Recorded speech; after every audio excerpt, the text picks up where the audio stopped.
તમારા ઘરમાં નાના બાળકો છે, જો નાના બાળકો હોય તો આ વિડીયો તમારા માટે જ છે. જેમ કે શું છે કે જે ઘરમાં અમુક બાળકો કહેવાય કે 10 દિવસ 15 દિવસ થાય ને શરદી ખાંસી તાવ થઈ જાય.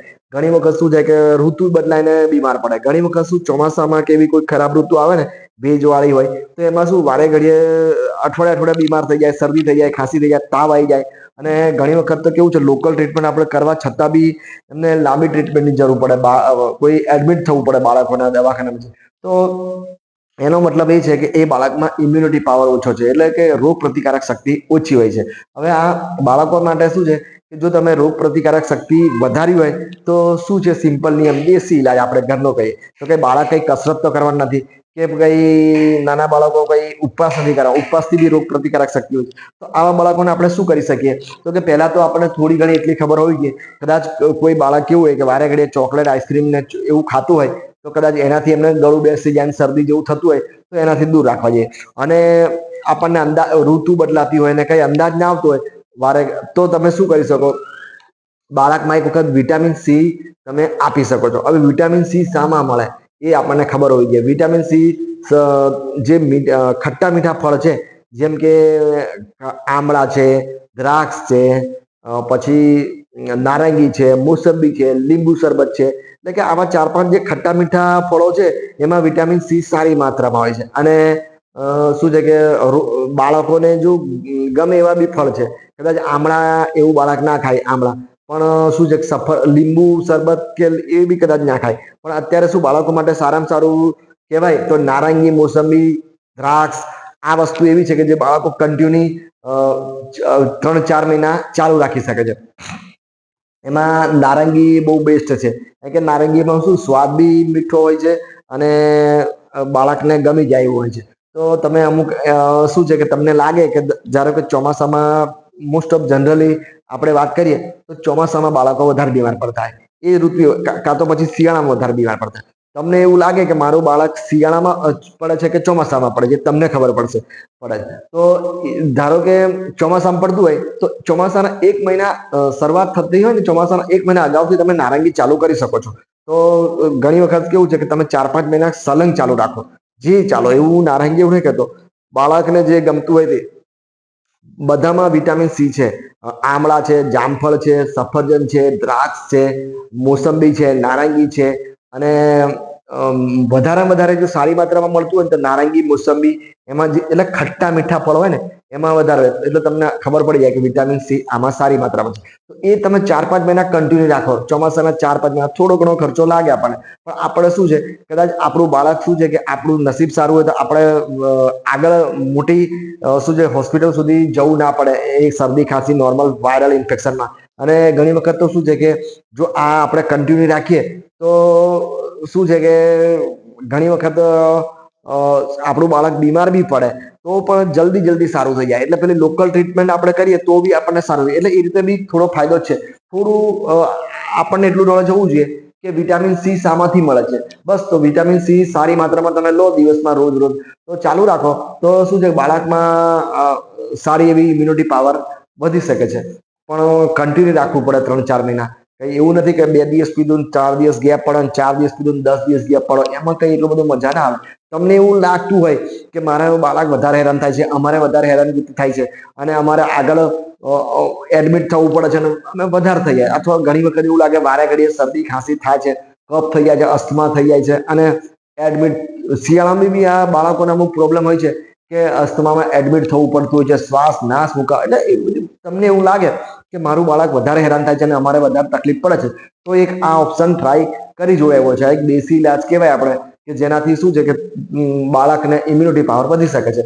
બીજો કોઈ બાળકમાં બીજું કોઈ એટલું બધું ઇમ્યુનિટી પાવરનો કોઈ છે પણ બાળક કરી ના શકે. હવે તો આ રીતે બી તમે કરી શકો છો. પછી બીજા શું છે કે મોટા વડીલોમાં પણ ઇમ્યુનિટી પાવર વધારો હોય તો જોડે જોડે મોટા બાળકો અને મોટા જે વૃદ્ધ લોકો હોય ને એમાં પણ ઘણી વખત પ્રોબ્લેમ થઈ શકે છે. આપણા ઘરમાં જ શું થાય છે કે જે આપણા વડીલો હોય, ઉંમર હોય, અને એમને શું વારે ઘડીએ શરદી થઈ જાય, વારે ઘડીએ ખાંસી થઈ જાય, ઘણી વખત શું છે કે એલર્જી, અસ્થમા જેવું લાગે, ઘણી વખત એમને શું છે કે હેરાનગતિ વધી જાય. તમને એવું લાગતું હોય કે તમે વધારે ટ્રીટમેન્ટ કરવી પડે છે, વધારે એડમિટ થવું પડે છે અને વધારે દવાખાની મુલાકાત લેવી પડે છે. વધારે, તો પછી તમે શું છે કે એમને પણ જે તમને પોસાય એ ફ્રૂટ્સ ચાલુ કરી શકો છો. તમને એવું લાગે કે જામફળ છે, સફરજન છે, સફરજન, જામફળ, મોસંબી, નારંગી, જે થોડા ખટ્ટા મીઠા હોય તો એમાં શું વિટામિન સી સારી માત્રામાં મળી શકે. જે તમને હવે કહેવાતું એવું આમળામાં બી સારું એવું વિટામિન સી હોય છે, સફરજનમાં બી સારા એવા વિટામિન સી છે અને એન્ટીઓક્સિડન્ટ છે. એટલે કે અમુક ફ્રૂટ્સ તમે લો તો તમને એન્ટીઓક્સિડન્ટ બી મળે અને વિટામિન સી બી મળે અને અમુક પોષક તત્વો એવા મળી જાય છે કે જેનાથી શરીરને પાવર આવે, ઇમ્યુનિટી પાવર આવે, રેઝિસ્ટન્ટ પાવર વધે. તો એ જે વ્યક્તિ છે એને થોડી શું કહેવાય સારું રહે. અને બીજો એક રસ્તો છે કે કદાચ ઘણી વખત કેવું હોય છે, ઘણા લોકોને કેવું હોય છે, ઘણા હોય એમને કે કદાચ કોઈ ધૂળમાં જાય, કોઈ રજકણમાં જાય કે ધુમાડામાં જાય અને આઈને સીધી શરદી ખાંસી થઈ જાય. કોઈ પવનમાં ગયા, ગાડી બાઈક પર ચલાય, પવનમાં ફર્યા તો સીધી શરદી ખાંસી થઈ જાય. તો એ લોકોએ શું કરવું છે, એવા ધૂળમાં કામ કરવું હોય કે જે રજકણમાં જવાનું થાય તો પછી મોઢા પર માસ્ક બાંધી દેવું પડે, દુપટ્ટો બાંધી દેવો પડે અને પછી જવાય. કાં તો પછી જો શું વધારે હેરાન થવાતું હોય તો પછી કદાચ કોઈ એવું વ્યક્તિ હોય કે એ જ જગ્યાએ કામ કરતું હોય તો પછી એ જોબ છોડવો પડે. કેમ કે એના સિવાય રસ્તો ના આવે તો શું કરવાનું બીજું. તો એટલે રજકણ જવાથી બી કોઈકને શરદી ખાંસી, વાયરસ ઇન્ફેક્શન એવું થયા કરતું હોય છે. પછી બીજા ઘણા લોકોને શું છે કે અમુક ઠંડુ ઠંડુ એટલે કે આ આઈસ્ક્રીમ, ચોકલેટ ને કોઈ ઠંડુ પાણી પીવાથી ગળું બેસી જાય વારે ઘડીએ, તો પછી એમને શું ઠંડાથી થોડું દૂર રહેવું જોઈએ. એટલે એકદમ ઠંડુ ના પીવાય, થોડું હુંફાળું પાણી પીવાની ટેવ પાડવી પડે, ગળાનું પાણી પીવું પડે. એટલે બધા પોતાની શું કહેવાય કે બંધારણ જોવું પડે શરીરનું, શું શાનાથી મને નુકસાન થઈ શકે છે. તો એનાથી થોડું દૂર રહેવું છે, એવોર્ડ કરવું છે. હવે ઘણી વખત તો શું છે કદાચ તમારામાં તાકાત હોય, વડીલમાં એવું કે શું છે કે એમની પાવર હોય એવો કે એ શું કહેવાય કે જો ઉપરના જે બધા શરદી ખાંસી ને રેસ્પિરેટરી પ્રોબ્લેમમાં એક એવો નિયમ છે કે ફેફસાને તમે મજબૂત બનાવો તો તમારામાં ઓટોમેટિક શું કહેવાય કે આ ઉપરના જે ઇન્ફેક્શન છે એમાંથી તમે બચી શકો. બધા નહીં પણ આ શરદી ખાંસી, ગળામાં દુખાવો, છાતીમાં કફ રહ્યો તો તમે શું કરો કે શ્વાસ એક વખત કોઈ એવી સારી જગ્યાએ ખુલ્લામાં જતા રહો જ્યાં ચોખ્ખું ઓક્સિજન મળતું હોય, ત્યાં જઈને બેસી જાઓ અને ઊંડા ઊંડા શ્વાસ લો. જેટલી વાર રોકી શકાય એટલી વાર રોકી લો, પછી શ્વાસ છોડી દો. ફરી પાછા ઊંડા ઊંડા શ્વાસ લો. આપણે નહીં કહેતા એવી રીતે લેવાના, રોકાય એટલે રોકી રાખવાના, પછી છોડી દેવાના. એટલે આ રીતે શું થાય છે કે આપણા ફેફસા મજબૂત થાય અને આપણામાં ઓક્સિજન વધે. એટલે એ રીતે બી આપણો રેઝિસ્ટન્ટ પાવર વધતો જ હોય છે. તો આપણે આ શરદી ખાંસી તાવમાં થોડી રાહત રહે છે. બીજી એક ઇમ્યુનિટી પાવર તમારો વધારવો હોય તો શું એક ઉપવાસ છે.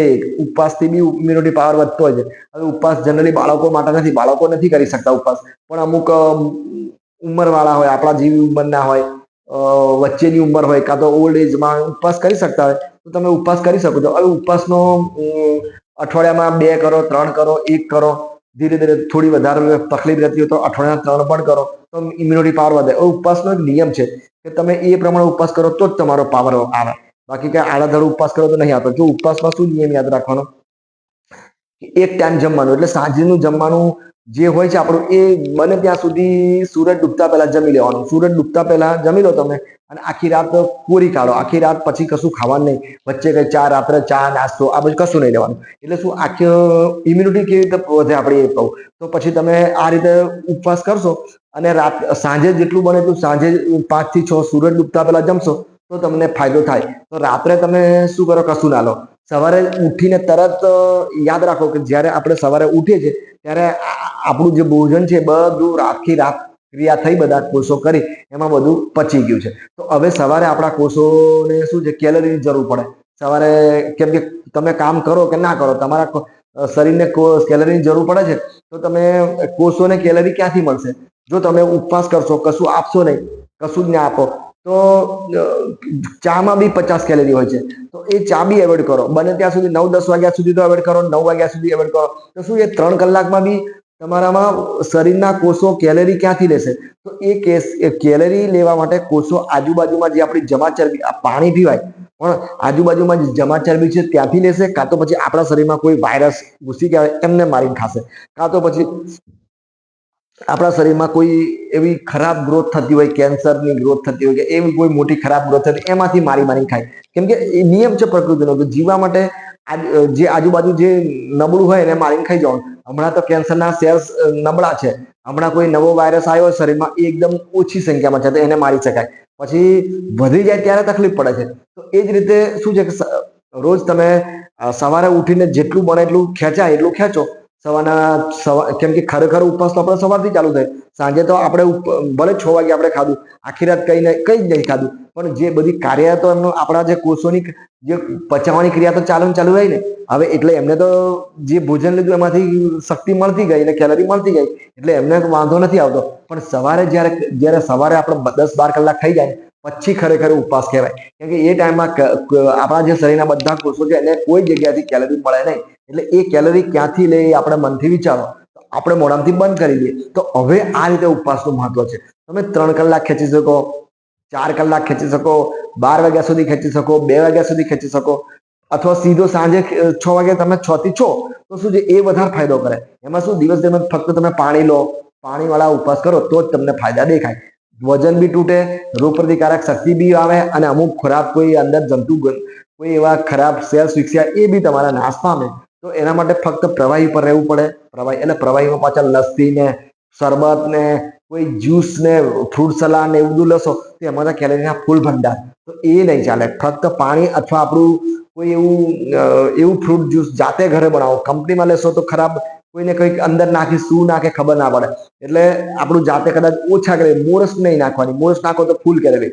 પાણી લો, અંદર કદાચ લીંબુ પાણી નાખો, ઉફાળું પાણી કરો, અંદર તુલસી પત્તા એડ કરો, કોઈ એવો નારિયેળ પાણી પીવો, મોસંબી, નારંગી, કોઈ એવા જ્યુસ પી શકો છો તમે. તો આ રીતે તમે તમારું થોડું ઘણું શું છે કે જેટલા ખેંચાય એટલા, હું તો કહું છું કે ફ્રૂટ્સ બી ખાવા હોય તો 10 વાગ્યા પછી ખાવો. તો આ રીતના ઉપવાસ કરશો તો તમારામાં એકદમ સારો એવું રજિસ્ટન્ટ પાવર આવશે, અને રોગ પ્રતિકારક શક્તિ વધશે, અને તમારા બાળકોને બી સારું રહેશે. જે રીતે મેં કીધું, વડીલોને બી સારું રહેશે. તો ખરેખર જો હેરાન થતા હોય, વારે ઘડીએ બીમાર પડતા હોય, તો રોગ પ્રતિકારક શક્તિ બી વધારવી જોઈએ. વારે ઘડીએ મેડિકલ સારવાર કદાચ બચવું હોય તો આ રીતે કરવાથી બચી શકે છે. સારું, જો વિડીયો ગમ્યો હોય તો લાઈક કોમેન્ટ કરજો.